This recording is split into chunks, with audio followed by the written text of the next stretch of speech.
I just absolutely want to say how customer experience excellence and experience excellence in general is such a fundamental part of anything we are doing, whether it's government, whether it's not for profit, whether I'm a business person or just a small trader, or I have my own enterprise I'm running as a single person, or whatever I am doing. The experience of it is important because we are human beings. We are human beings. And so our experience of something is what gives us joy, gives us delight. And we're always hungry for that. We're always running after that. And experience starts at home. How am I handling my loved one? How am I handling anybody in my home? How am I handling my children? Because if I don't do that, I will absolutely not go out there and give any good experience to anybody. And so therefore, let's run with customer experience excellence. My name is Jochem van der Veer. I'm the CEO and co-founder of a company called TheyDo, the journey management platform for business decision making. We raised over $50 million and are growing globally. Our enterprise customers include Ford, J&J, the Home Depot, and Pfizer. I mean, wherever you look, understanding customers is key to staying ahead. But in order to do this at scale, aligning so many different teams with the customer journey is incredibly hard, but it is possible. I really wish this podcast existed before we started our company because so many companies are organizing around journeys and there's so much to learn. So in order to share what I'm learning, what I'm hearing with our community, I meet with industry experts. And in my video podcast, I'm here to explore the world of business strategy, design, and journeys, customer journeys, to really get an understanding of how leaders are changing their way in their business. So let's dive into the show. So my guest today is Carolyne Gathuru. She's one of the inner circle members of the Women in CX community, but overall she's a strategy, leadership, comms, and CX coach and has 25 years of experience helping organizations bridge the gap between what brands actually promise versus the real customer experience. She's part of a strategy consulting group called Life Skills Consulting, which is focused on implementing CX strategy, helping large organizations transition from process-centric to customer-centricity, which is really cool. Today, we'll talk about culture change, implementing VOC programs, and facilitating high-impact corporate events, which is kind of very important. In the intro, we chatted about government versus commercial organizations. So this promises to be a wide-ranging conversation on all things CX strategy. So Carolyne, welcome to the pod. Happy to be here and to have a conversation around customer experience and all things experience. And so here we go. Let's do that. So let's start with a simple question, which is really hard in practice and as a nice topic to segue from in this conversation. How do you go about training people, training teams to genuinely care about customers rather than following a script? Do what is genuinely care. Because just like you have said, scripts are there. I can follow a script, I can cram it, I can memorize it, I can regurgitate it, I can be so good at it, I can sound smooth at it, I can cram every word. But what about genuine? Because you've talked about genuine. How do people genuinely care? It's when we put the customer at the center and we say, how would I want to feel? How would I want to be handled in this transaction? What kind of voice do I want to hear in my ears? How do I want to feel in my heart?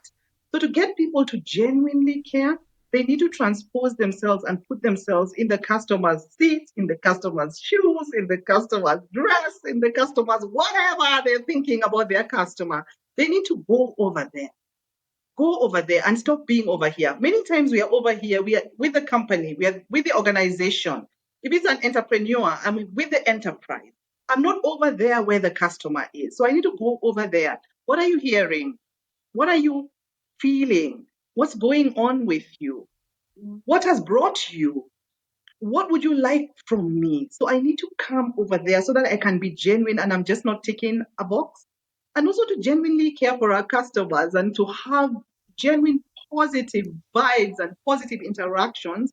I need to understand the bigger picture. What are we doing here? Why is this institution here? Why is TheyDo there? Why is Life Skills there? What's the why? It's very famously said, start with why, and it sounds very cliche. It isn't. It's for real. If I don't understand the why, I will never care for my customers because I will not see how the customers are plugging in and aligning with a why. So if my business say is selling pineapple, we have great pineapples here in Kenya. I tell you, you need to eat our pineapples. They're the best pineapples in the whole world. They really are. So if your business is selling pineapple and you're just thinking about it like that, I'm selling pineapples, and you're not thinking, I'm plugging into Sustainable Development Goal 2 on zero hunger. And so these pineapples I am selling are nutritious. They're going towards building the world, building the planet, causing people to eat better, eat healthy, boost their immunity, have great lives, holistic lives, and all of that. I will never care for my customer because I can't see what I am doing beyond just selling and moving pineapples. I need to care about big things. I need to care about vision. I need to care about making impact, making a difference. So as we train and as we speak to different people in different places and spaces, we try to ask them, what's your why? What's the why of the organization? How do these align? What does your customer really want? Do you know what they want so that then there can be alignment over there? So that's it. That's why. And that's how we do it. Yep. It's very simple, right? It's basically what you're saying is you have to find a way to connect the employees with the broader mission and giving them a reason to make impact if they're selling pineapples. And if that is in place, they will genuinely care more about serving their customers. That's basically how you're thinking about it. So connecting with the mission, creating a mission, or like having a noble mission so that people genuinely care. That's step one, basically. Absolutely. That's it. So when companies come to you for your services, do they already understand that this is why they're hiring you, why they're acquiring your services to help the enterprise be more customer focused or more customer centric, or actually like help their teams genuinely care? Or is there typically a business challenge like, hey, we need to grow faster, we need to grow more, or we want to expand and you need to help us? And then you come to the realization, like, how does this typically start for you? We want to grow, we want to expand, we want numbers, we want profits, we want to scale. We have this problem. There's a problem with customers. We need to fix the problem with customers. There's all of this. It's so high pressure. We need it now. It's always we need it now, Joachim. We need it now, now. And we say, hold up, hold up, hold up. Do you even know what you want? Because if something is super urgent, is it a crisis? Is somebody going to die? We ask ourselves, is somebody going to die? If the answer is no, then it's not super urgent. If someone's going to die, we will do all of those things. We'll jump in and run and do it fast and make sure it. But if no one is going to die, that's what we ask ourselves. If no one's going to die, okay, let's go back and think. Let's go back and think. Because it is in the thinking and in the planning and in the preparation that things go well. They become sustainable. So we tell customers to take a step back. Very often, the one that is thought of immediately is training. We need to get our staff trained. Training, people understand. We need to get our staff trained. Sometimes you don't even need training. Training is not the answer. Training is not this silver bullet. Training is not the medicine for everything. But many people just want training. So we say, what is this training about? Are you trying to medicate something? Is training a maladaptive coping mechanism for something? What's in the strategy? Where are you going with this training? Which pillar of the strategy is training falling into? And then when you ask the customers these questions, they don't have an answer. And so we say, let's go back, let's go back.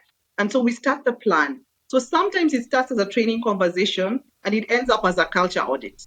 Or sometimes it starts as a training conversation and it's actually you need to develop the customer experience strategy and then move in from there.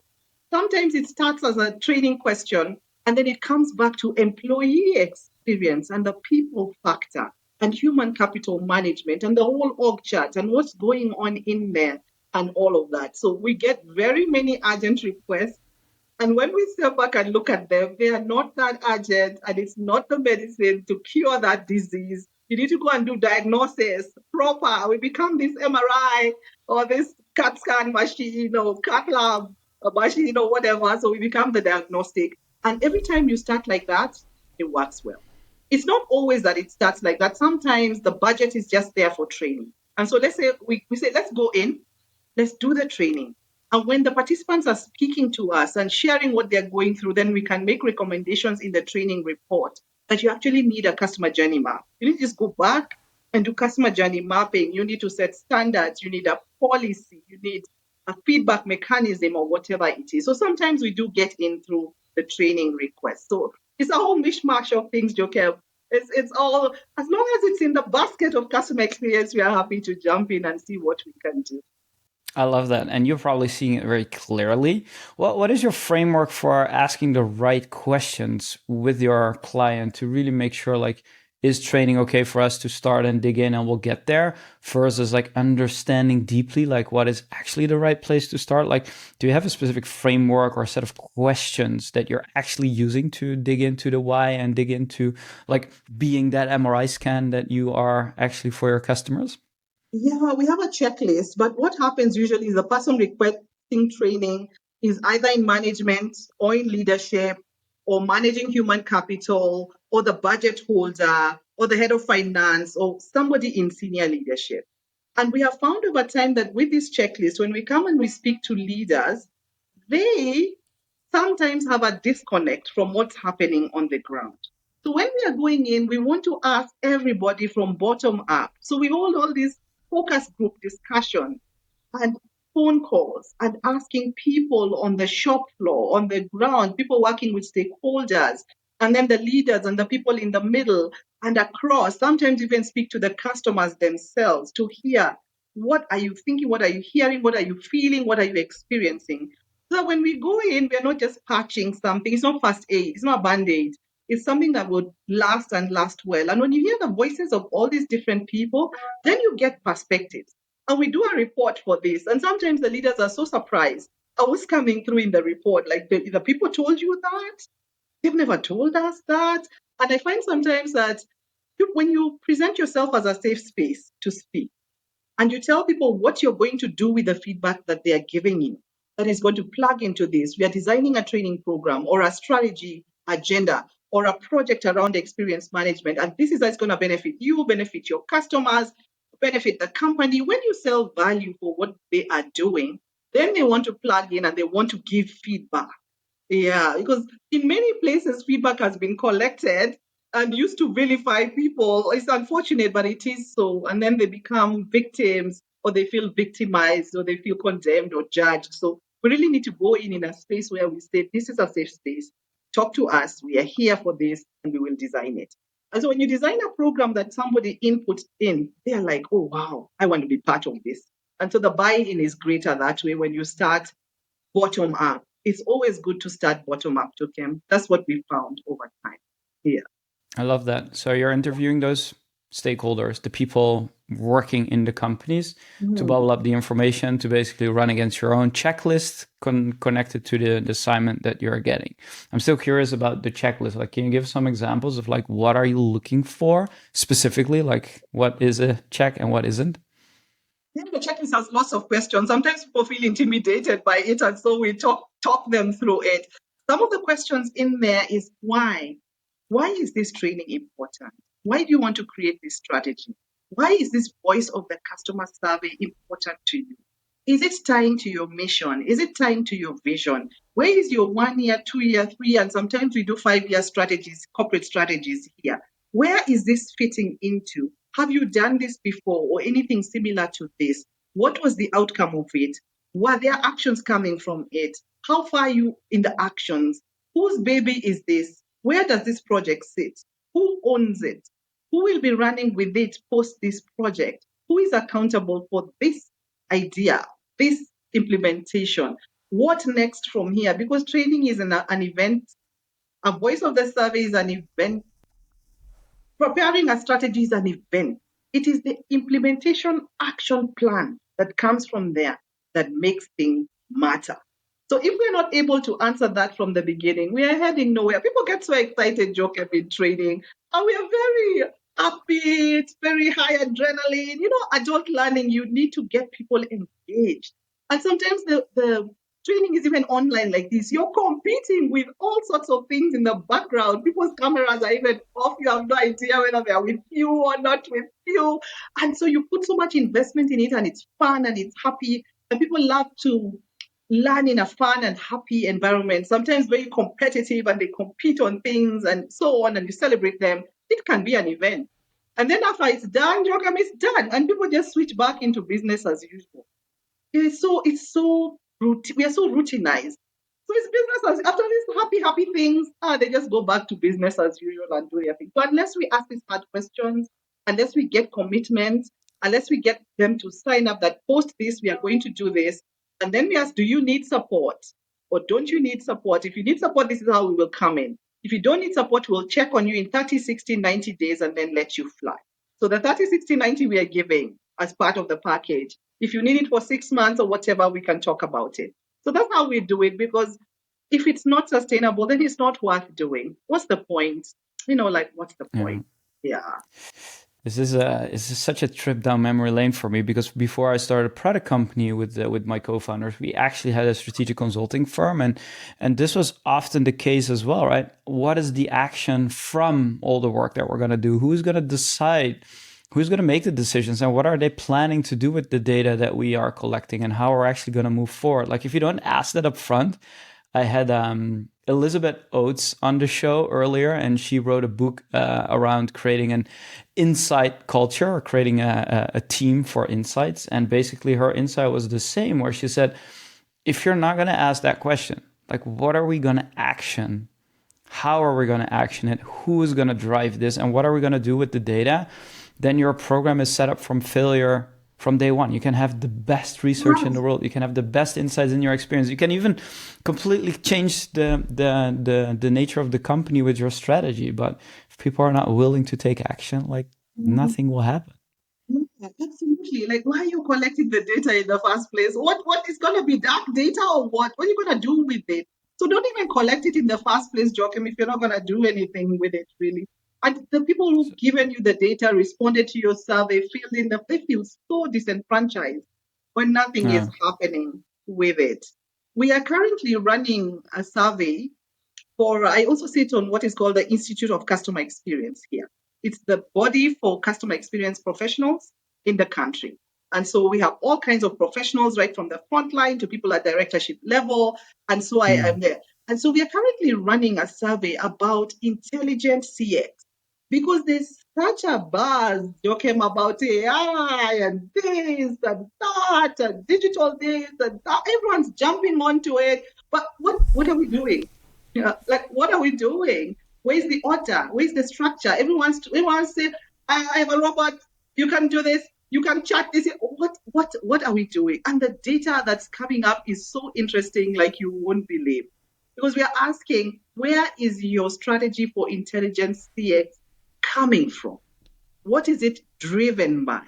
Why are you even starting it? And if you start it, will you sustain it? Do you have a budget for it? In the next 12 months, what have you put down? Because I can as well start something very exciting here, and then it all goes bust because I don't even have the shillings or the money to do it. So it's a very interesting survey, and it's just amazing to see what's coming through. So after we are done, we will then have this. There's a conference coming up. We will share this and have all of these Yeah. customer experience leaders do something about it. So I'm agreeing with you 100%. So, what are some of the drivers, if you're willing to share that already ahead of the survey is being completed? Like, what are you seeing? Because this whole, like, AI, and also, like, I like how you frame it, right? Intelligent CX is not solved by anyone correctly at this point in time. Everyone is Yeah. figuring out what to do with it. Yeah. So, the more interesting question you're asking is, like, what's driving it? So what are you seeing? Like, what is driving? Is it like, oh, this new hot technology is out in the market, so we should be using it? Is that really what you're seeing, or is it more nuanced? It's both. It's both. There's all of this. We need to jump onto the bandwagon. Everything is now AI. There's all this chat GPT and DeepSeek and Claude and Grok and everything, whether it's social media or otherwise, has some AI intervention attached to it. So there's the need to fit in and the need to go with the flow and to jump onto that. That's one. And two, there's also the need for convenience. People are seeking convenience. They want it to be faster, smoother, better, quicker. And this seems to be a way to get that in. And because we are still in a very Africa in generally, and East Africa particularly, and Kenya, we are very high context culture. We are extremely relational. We love to engage, and we love the people element is so high that when you get an IVR saying If you were do press one, press two, people just switch into six very quickly because it says the agent's going to come on. So nobody wants to do those things. So they press very quickly and then they wait to hear somebody greeting them. Good afternoon, Joachim. What can I do for you today? And then you tell me how your day was, and I tell you how my day was, and we talk. That is so important over here. So the balance between making it cleaner, faster, quicker, more convenient versus now having the relational aspect of customer experience excellence. There's something that needs to be bridged there. So there's a need to bridge and have a hybrid between convenience versus now this relational relationship. Many people work in contact centers, and especially at night, say that people call with all kinds of things and they just want someone to talk. They just actually want someone to talk to. They don't have an issue, they don't have any problem. So people are always hungry and thirsty for being spoken to well, hearing another human being. And so there's that. So there's the whole push of we need to get out there, we need to do. And there's the whole pool of we need more convenience. We need to get this thing going faster so that we are more productive and leaner and more economically viable. So we're seeing both of that coming through. If you're enjoying this conversation, don't forget to subscribe on your favorite podcast channel and leave a review. It makes all the difference. The Experience Edge podcast is where I interview business leaders, CX pioneers, and the best designers who share their insight on creating business impact, having an edge on the customer experience. Do you want more exclusive content and behind-the-scenes access? Check out the Experience Edge podcast on YouTube and LinkedIn so you don't miss a thing. Now let's get back to the conversation. So, and in terms of let's clarify a few things. So when we have a contact center and we talk about convenience, is it about the business actually wanting to, make it more cost effective versus like when we talk about it from a customer perspective, they just want to talk to a person in their mind that is convenient? Like, how do you think about those two? Because when I see intelligent CX, AI, and the strategic impact of this, it's twofold, right? It's on one way, it's making our teams more productive because they just have more access to data. They have more analytics capabilities, if you will, because they can handle all the unstructured data coming in faster, better, and don't need sophisticated tools for that. But on the other hand, it's also inevitable that every customer problem could be solved with AI.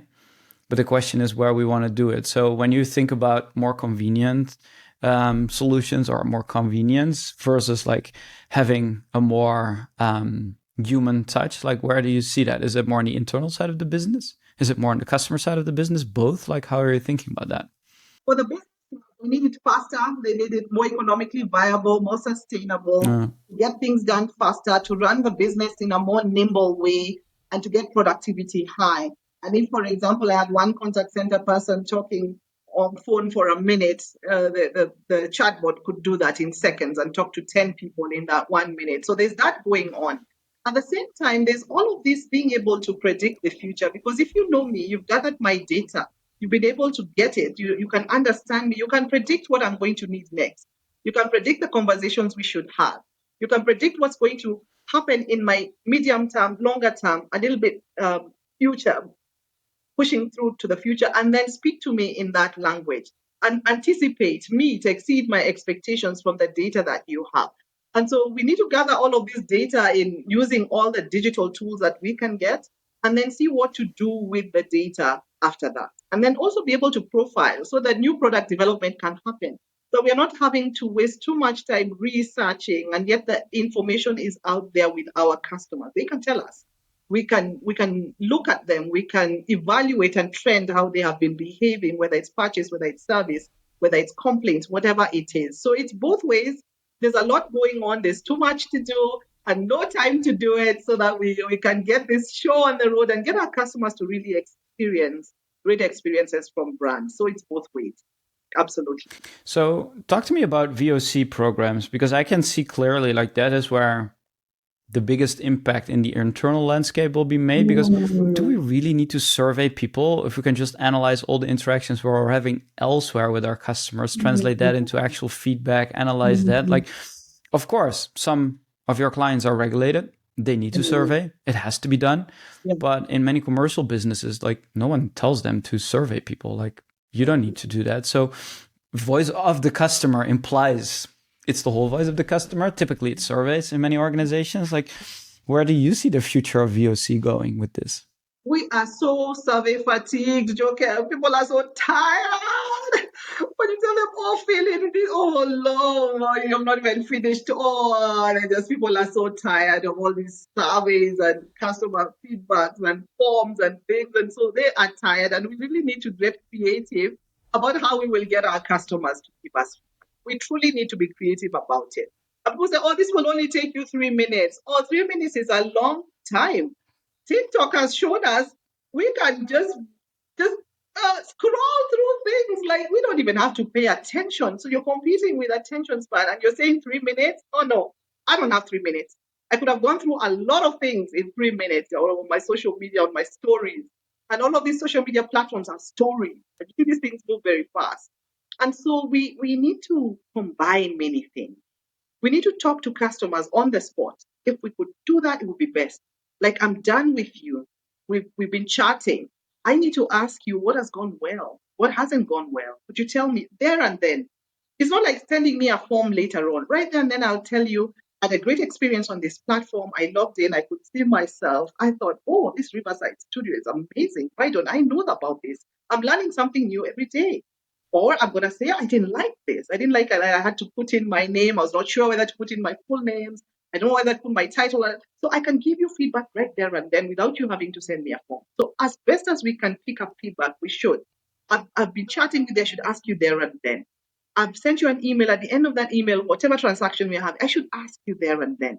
And then just keep plotting these as they go. So whatever opportunity that we can get to get back, we should get it right off the bat instead of waiting for these scheduled quarterly, monthly, etc. And then if we're Yeah. doing that, we should ask different things. So if I sent you this form this time, I should send you the form the next time.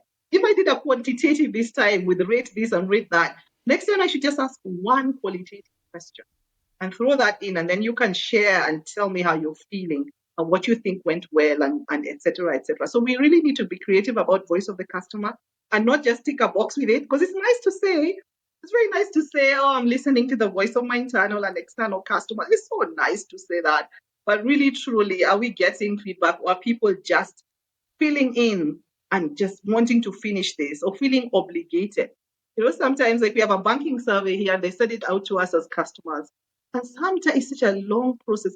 Sometimes you're feeling so obligated to your bank. You say, okay, let me just fill this thing. So you're half-heartedly filling it and all of this. And so we need to change the way we are doing things, really. I think we need to change. I don't know what your experience is and how voice of the customer happens there, but that's how we are feeling over here, Jokem. Yeah, no, it's I think it's the same everywhere, right? And I love your Mm. point on being creative, and nothing would prevent an agent to ask one or two more questions, right? I mean, of course, like the cost of the call is an important other factor to weigh in, but asking it up front, like, hey, after this conversation, are we okay to ask you follow-up questions? Like, no one will say yes. Everyone's like, no, whatever. Mm. I will say yes because I know how important feedback is, but I'm probably Yeah. one of the few. So, but who are doing this? Like, are companies actually like starting to be creative, or are we accepting your point of view? Are we saying yes, we're agreeing, that sounds like very logical, and yes, we should do it, we have better tools to analyze now, so what would prevent us? Are companies actually doing it? Like, are you seeing companies do this, or are we still stuck in looking backwards with like long surveys? Like, are people doing this? We haven't gotten there yet. Slowly, we're still trying to Yeah. get acceptance and get people to realize that it's not a one time thing and that this needs to be a rolling everyday thing. That even if I Mm. come to your desk, Joachim, and I am from finance and you're from human resources, at the end of our conversation, I should ask you, how am I serving you as an internal customer? Do you think I could do anything better? That doesn't even take 10 seconds to say that. And all of your customers will tell you, I like this, I didn't like this, and you just plot it there and then, and you'll be able to get it done. So we are not yet there then. We are not yet there yet. The culture of continuously seeking feedback, being creative about it, and getting ourselves into the mode and the mood of feedback all the time is not yet there. It's still a very formal process, and not everyone is doing it.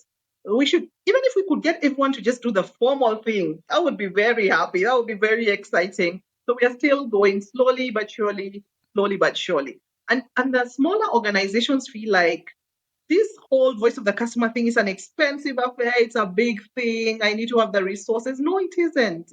You don't even need anything to get that going. So to get away from the mindset of this is an expensive thing, I don't have resources, budget for it, to this is something I could do every day. This is something that I don't need budget for. Asking for feedback doesn't really need budget. It doesn't.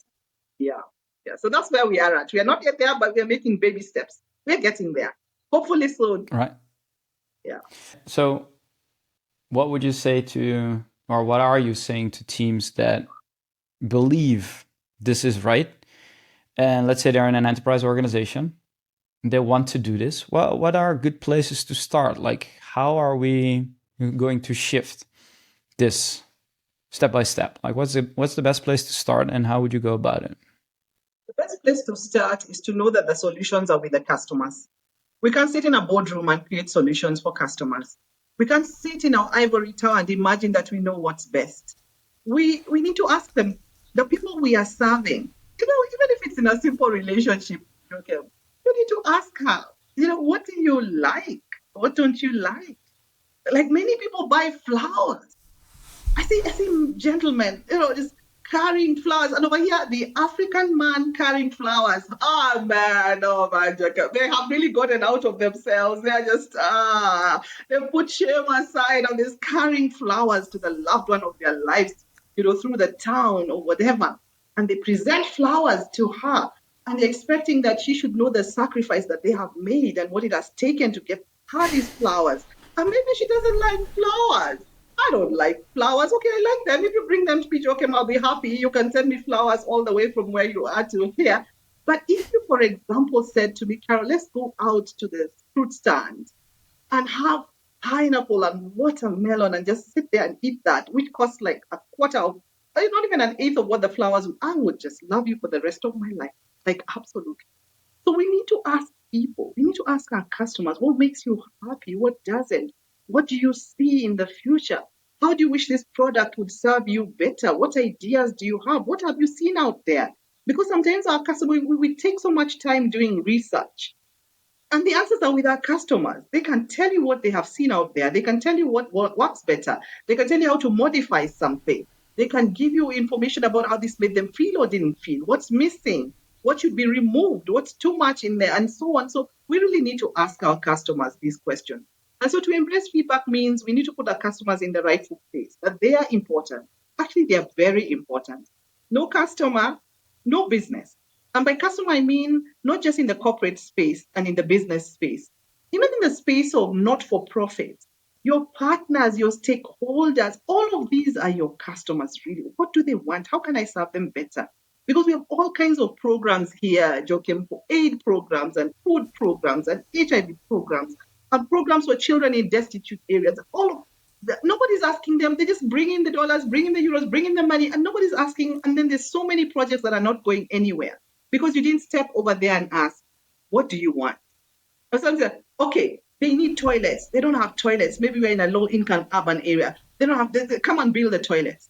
Nobody's using those toilets. They're saying, oh, those are the toilets what they do. Those are the Joachim toilets. Those are his toilets. And they're not using it because nobody came over here and asked me anything and told you this is what I really need. This is what the toilet should look like. Da, da, da, da, da. So we need to really ask our customers, put ourselves in their shoes, and then do what's right by them by acting on that. So it's a work in progress. So we need to get there. Yeah. What is the difference you're seeing between government and commercial organizations? Maybe not necessarily around walking in customer shoes and asking them questions, but in terms of like treating citizens as customers and actually being customer centric. Like, what is the differences that you're seeing? Is it same? Is everyone investing in this? Like, is there a big difference between commercial, nonprofit, and government organizations, or what are you seeing? Lately, government has surprised us lately in terms of understanding that customer experience is important, that the citizens' experience is important, that the people that they are serving are important and not just reliant on them and that they're doing them a favor. That has come a very long way. The reason being, government has over time, because customer experience is relatively new, it's not as old a profession as, say, finance. It's not as old a profession as, say, human resource management. So those positions didn't used to be there in government. And so they have had to pick people from the corporate sector into government. And so they have taken with them this whole idea of we need to set up a contact center. We need to have customer experience professionals in place. So that has shifted. And so we've seen government trying to do better. We've seen them trying to collect voice of the customer survey feedback from the customers. We've seen them even sending, the other day, the regulatory authority sent, a happy holiday. And people are like, ooh, do I want to open this email? Oh, and then tell me about my taxes. And then they open and it's just happy holidays. Everyone was talking about it over and over and over again. And you see, sending happy holidays is a very corporate thing. It's not a government like thing. And so a lot is changing. We give them their flowers. They are trying their best. They are yet to get there in terms of culture, because from a culture perspective, there's just this whole turnaround that is required. So from a culture perspective, there's a lot to be done. But in terms of systems and structures and processes and policies, we've seen a great, great shift. So culture change Uh, is easier, faster in the corporate space, and government is catching up. But they are catching up. We are appreciating it. Yeah. so your government actually is sending holiday emails to citizens? Like I never got an email from my government saying like, "Hey, happy holidays, thank you." Like no, I've never got that. It's there, and all of these parastatals and state corporations and ministries and so on, and even sending on text. Right, like right now on Monday we have this the Muslim holiday after Ramadan, Happy Eid Ul Fitr. So they're gonna send Happy Eid Ul Fitr messages with the government emblems and the different ministries. It's amazing to see how far it has come from far. There is hope. I am very hopeful that really soon we shall all be on this boat to greatness. Yeah. You need to come over here, Jokem. Yeah. You need to come over here. Oh look, if everyone has the same energy as you put behind it, I think like you will be like on the top ranked countries in terms of like happiness, customer experience, delight, all of these, right? If the trend Yeah. goes the way you're putting it. I'm Yeah. sure there are some problems down the line to Yeah. figure that out. But if you can like deeply change the mindset of an organization Mhm. and they will be more customer centric, Mhm. what will not change? Like CX is not the answer to everything, right? And I Right. mean, in a lot of organizations, it's like, oh, great, yeah, we're going to be customer centric. We're spinning up this VOC program. We're doing some listening. Now we know what our customers want. Yeah. But then you go into but making decisions and prioritizing and actually funding the Right. right things. Like even if you do and deeply care about your customers, like what are the parts that are fundamentally the hardest to change? Maybe that's a better way to ask. Like what are you thinking is the bottleneck here? Hardest battle, and it's still the battle to date. And we need to really grease our elbows because we are always fighting and trying to elbow, and just fight our way through. Is where customer experience is positioned. You see, the board meeting, Joachim, will not start. It will never be held if the finance director is not present. They will postpone the meeting. The meeting will not happen without a finance report. And we ask ourselves in customer experience, where are these finances coming from? Who's generating this money? It's coming from customers. No customer, no business, no stakeholder, no institution. And so we are fighting our way into the boardroom all the time. And the biggest challenge is how to transfer and translate customer experience into numbers. And so we're always teaching and always preaching and trying to get customer experience people to speak in numbers. Because if you can speak in numbers, that this is the cost of customer pain. This is the cost. Here is this one complaint. It came from the shop floor, it moved to the team leader, to the supervisor, the CEO even got involved. And this is how much time it took. And these are the salaries at play. And this is how much this complaint costed us. So if we put in place this intervention, it will remove this cost. This is the actual cost of pain. That is a boardroom discussion. Cost control is a boardroom discussion. Saving is a boardroom discussion. making money. So this customer delight activity, what did it do for customer retention? And so to document that, so to put it in numbers so that we can have conversations in the right place. People can see the impact of customer experience initiatives. Usually it's just all those smiling people. I don't know if it's like that for you over there, but people are customer service, all those smiling ladies. There's such a stereotype around smiling ladies. And we're like, this is not it. Customer experience is really the anchor. It's the business driver. It's not even an enabler. You know, tech is an enabler. Tech is an enabler for businesses to run with. CX is the driver of the business, really. Acquisition, retention, loyalty, all of these bottom line. So, how to tie it to the bottom line? If we could crack that, I would just retire on the beach. Jokem, I don't know if you have lovely beaches there like we do over here. I'll just retire on the beach and just, oh man, my whole work will have been done. So, that's the hardest part to crack. We are really trying to work on it. Yeah. Right. So if I retire, I will not go and sit on the North Sea beach here. It's quite cold, but Oh, I'll definitely come over there. If you think about the bottom line, right? Because I think that's the right place to start to quantify CX in financial terms. Um, One pain point like can travel. That's great. But typically, if you look at the entire customer experience, take any of your clients, doesn't matter, but like maybe you can give an example. hmm. How do you really do this prioritization well? Because saying this is a pain point, this is how much it costs, these are the salaries involved, and then bringing it up to the boardroom to get approval to change it or to fund a program to, I don't know, address the pain. That's one thing, but doing this consistently and also ranking the pains and understanding like where to really like focus on.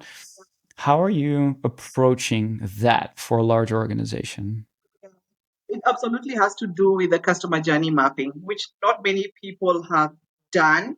Or if they have done it, they are not monitoring, they're not evaluating, they're not checking, they're not tracking, and all of this. Because it's a nice thing to have a customer journey map, and to just develop it is not a big thing. You can have this, even some have beautiful visuals around their journey and all of this. So the journey mapping is it. And so we look at our critical touch points and we say this is high risk for us as a business. We're dropping money is bleeding here. So let's and not focus on everything at the same time. For some people in the journey, it will be an engagement. Some people it will be an exit. That they exit so badly that the reputation is so rough, and to get that damaged reputation back on track again can take a very long time. And so, where is it for you? Where is the critical point for you? And then we start there because we can't do all things at all times and try to get people to do their business as usual. And then all of these things that you're trying to get them to do around customer experience monitoring, measurement, the metrics, and so on. So, we must journey map and we must be able to look at the standards and then be able to check, evaluate how we're doing in all these touch points, and then come back to the table and talk about it. Where is the money bleeding? What's happening? So that's the easiest way in, and people sort of get it, but to get it done requires a lot of work. But we are here to do the work, really. Yeah, we are here to do the work.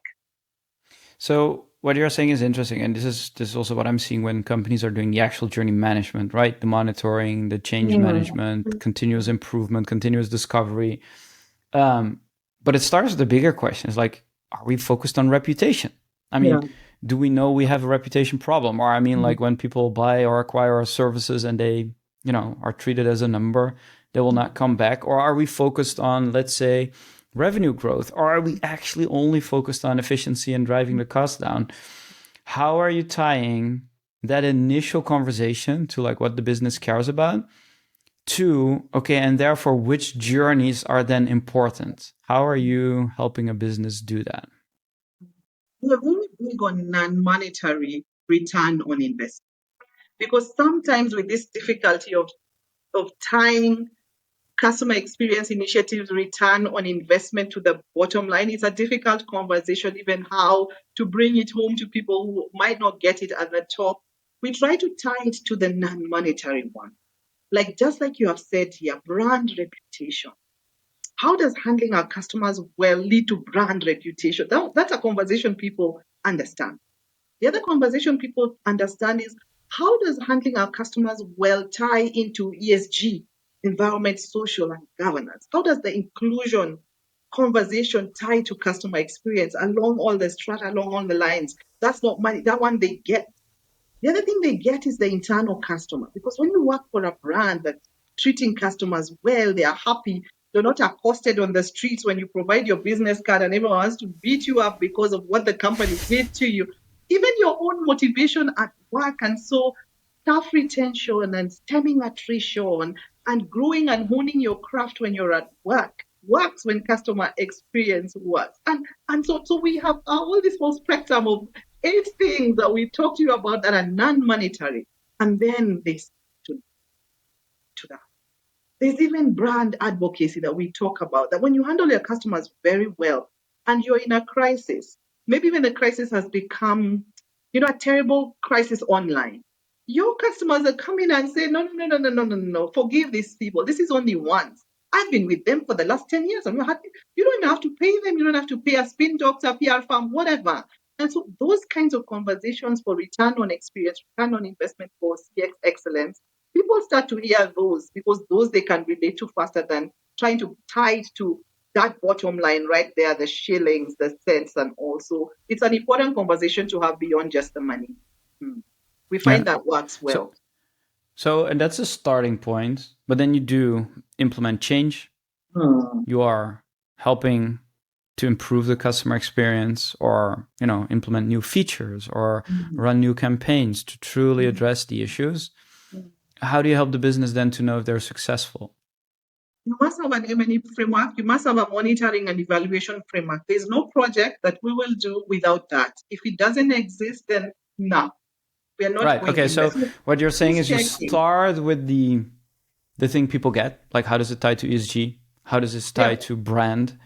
Yes. That's where you start the conversation, but then you build out a financial model behind it to either impact the bottom line or the top line. Because you see, if it's tied to ESG, maybe somebody in the company and not the customer experience manager, that's their baby. They're very interested in sustainability, and that's what they report, and that's where they wake up to. So that person, it's in, what's in it for me? It's in their best interest. If it's the person managing human capital, managing staff attrition, is they are so interested in how customer experience can help them great reports about how staff retention and loyalty is working. So who is that, and who's monitoring it, and whose baby is it? Whose performance objectives will have these things? So it's such a big conversation, but if you have that in place, we are more likely to succeed than not. We have found that. So follow through right till the end. Yeah. So when people want to do this, they hear this and they hear you speak about it. What are some of the elements that they need to have in place to do this, like business case for their organization? We need to look at the biggest pain point, because if you're not talking pain, people won't hear you. They'll just think customer experience is flowery, nice thing. So we always dig up what's the pain. Sometimes we go through the organization without them asking us. We go through all their social media pages and harvest all the customer complaints in there. And look at even some that have not been responded to, not even acknowledged, leave alone responding and trying to resolve it. There's many times that the person has been ignored there, and do a really quick report and then share that. That gets attention all the time. Or do a little mystery shopping, a little mystery shopping. It doesn't have to be a big thing. So we call, or we send an email, or we come there in person or whatever, and then do a small report. Oh, that works. The pain works. It absolutely works. It gets the CEO, it gets the person in charge, it gets whoever needs to do something to understand that you're not theorizing. Because sometimes customer experience or experience management sounds like you're theorizing. No. When you're talking real things, they listen. So we found that that's a very good entry point to grab and to hold on to. Yeah. Right. So this is the pain. And then what are some of the other elements to actually make it compelling? So, okay, sure, you have people's attention, but how do you get action? Like, how do you get commitment? How do you get people to change and start doing? Yeah, it needs to be simple. We keep it simple. If something looks like it is complex and it will take people away from their normal work, and that is a now new whole project that they need to add onto their already full table. And what are all of these customer experience things you're talking about? No, we don't have time for that, Carol. We just Oh, we don't have time for that. We need to get away from that. It needs to sound as simple as possible. We need to start with the simple things. Sometimes it's just as simple as developing a code of conduct. That this is how we behave as an institution. This is what we do when we come to work every day. And when you pitch it as a culture change program, it just looks like this whole monster, this whole mountain. But when you say Yeah. this is the code of conduct, it has 10 things in it. We're going to start with this first one. This first one is respect. That when we come to work, we shall respect each other's space. We shall respect each other's communication and respond. Let's run with that for a month and see what it looks like. And then people get excited about that and say, oh, you're disrespecting me. Oh, you didn't respond to me. So it needs to be as simple as possible, Joachim. Otherwise, we are not going to get anywhere with our customer experience things. So keeping it simple and no jargon. Sometimes we customer experience people, and I'm sure Joachim, you know what I'm saying. Sometimes we have so much technical jargon.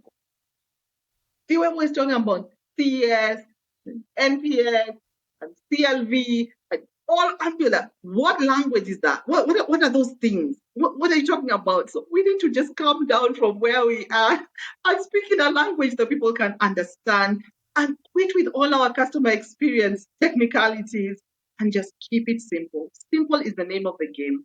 It works all the time, every time. Yeah. I love that. And simplicity always does it, but it's always the hardest thing to achieve, right? Complexity is easy. Just throw 200 things at the wall and then see what sticks. But you have to put in the effort to make things simple and clear to actually get it done. True.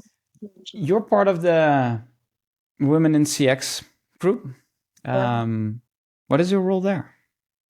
Remember, I find that we are not very many from, I don't like to call it this side of the world, but let me just call it that. And so I keep on speaking into this is our experience of things. This is what's happening here. This is the language. This is what we are going through at the moment. These are the topics we need to talk about that would resonate over here a little better. This kind of speaker would work for us, and this one maybe not. Let's contribute when there's a project, when there's something that a voice is needed. I make sure that I throw in my voice in there so that it's not skewed, it's not one-sided story. And so that experience has been really good to be able to contribute in that space. And a lot of good things are happening there. I really honor the founder, and she's just doing a fabulous job. Yeah. So what are some of the differences that are there between your part of the world and their part of the world? Like if for lack of a better split, like what are the differences that you're observing? Well, there's been a whole theme, say, for example, in the past year about imposter syndrome, which I have related to absolutely.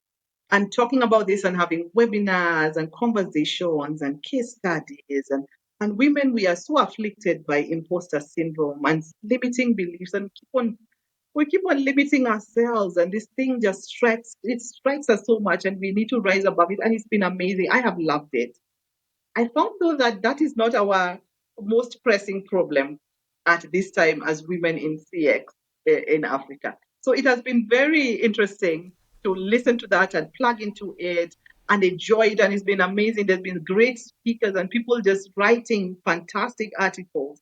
And I have really absorbed them and been edified by them. And my space of being has been really aligned to that. But if we were to come and focus here, then maybe we might need a different topic about women in CX on this side. So sometimes there's a little bit of prioritization that could be reworked or rejigged. Yeah. I know there's supposed to be an Africa desk. I think it's coming. I think it was there before. I think it's being revived, which would be a lovely thing. Yeah. Nice. So if you have a magic wand and you can define the theme, the topic to focus on, what would it be? It will be around defining customer experience as a real profession, like a real profession. It is seen as just uh, an important add-on. So what women in CX are struggling with is that a real job or what you do? What is that? You're the customer experience. What is that? Blah, blah. And so that struggle is so real. So we need to get people top of mind that this is a real profession. It's very important and I can do it. I have everything that it takes to do it. Because I feel that if gentlemen were in this space and struggling, and somehow we have more women than men in the space of customer experience over here. So I feel if men were in that space and they were speaking, and this is a real profession, and the listening would be like this. The listening would be like this. The difference would happen immediately. So that's a big struggle here. If we can get the profession to fit in its rightful place, the right title, the right positioning, the right honor for the work that is being done, if we could crack that, we would be very far, very fast, very far, very fast. I'm really looking forward to that glorious day when this happens. Right.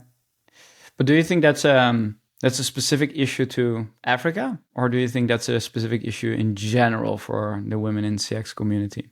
I think it's in general, but heavier on this side, significantly heavier on this side, because we are still battling that proverbial glass ceiling. We are still battling that. Just recently, this day before yesterday, we were having a conversation on a WhatsApp platform that I run for question and answer, just so people can ask questions and answer about the cultural context of gentlemen customers and lady customers and the communication. And there was a whole conversation around how in some cultures, you have to completely defer to the man. And so even if you're trying to sort something, the person is asking for the supervisor, not knowing and understanding that you are the supervisor. They are waiting for someone else. Who are they waiting for? Like, really, who are you waiting for? I'm competent enough. I am here. So we still have all of these cultural things that we are battling over here that soon and very soon we will overcome. So yeah, understanding it is good, because when you understand it, you're able to now work through it. Right. And bringing that awareness also to the world by just speaking about it and seeing it happen and playing it out. So yeah, I can see that this is still prevalent in many cultures, right? Not just where you are. This is true in many parts of the world. Can definitely see that is happening. Carolyne, this was fantastic to have you and speak about these topics with you. Is there anything that you think we should share with our listeners before we wrap up today? Anything on your mind that you want to share with them before we end the day? Yeah. I just absolutely want to say how customer experience excellence and experience excellence in general is such a fundamental part of anything we are doing, whether it's government, whether it's not for profit, whether I'm a business person or just a small trader, or I have my own enterprise I'm running as a single person, or whatever I am doing. The experience of it is important because we are human beings. We are human beings. And so our experience of something is what gives us joy, gives us delight. And we're always hungry for that. We're always running after that. And experience starts at home. How am I handling my loved ones? How am I handling anybody in my home? How am I handling my children? Because if I don't do that, I will absolutely not go out there and give any good experience to anybody. And so, therefore, let's run with customer experience excellence. I'm so glad to be in the space of people who are passionate about this. Let's put all our passions together. Imagine joking if all of this was in one explosive. It would not be able to handle it. It's pressure cooker level. It's just So I'm excited to be in this space and very passionate about this topic. Let's keep going. I'm just giving more power to this podcast, and let's have more customer experience conversations and spread the word. The world will be so much different, so much better with experience management in the center. That's what I want to say. Yeah, couldn't agree more. And your energy is definitely on track to do that and inspire people around the world to do it. If they want to reach out to you, what's the best place they can find you? On LinkedIn as Carolyne Gathuru, or on the website lifeskills.co.ke. Yeah. All right. We're going to put all of that in the show notes. Thank you so much for sharing and joining me today here in this podcast. Right. Thank you for having me. It's been a blast. Yeah.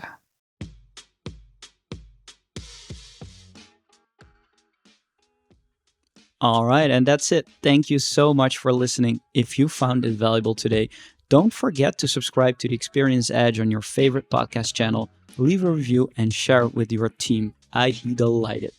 Today's episode was brought to you by Daydo, the AI journey management solution for enterprise. To have an edge on your business strategy and to know why your customers do what they do, visit daydo.com and explore more resources to accelerate your customer experience game. And remember, The journey to creating customer-centric impact never ends, and there's always a new edge to discover in doing things differently. Next week, new episode. Until then, keep pushing the edge and stay inspired. See you in the next episode.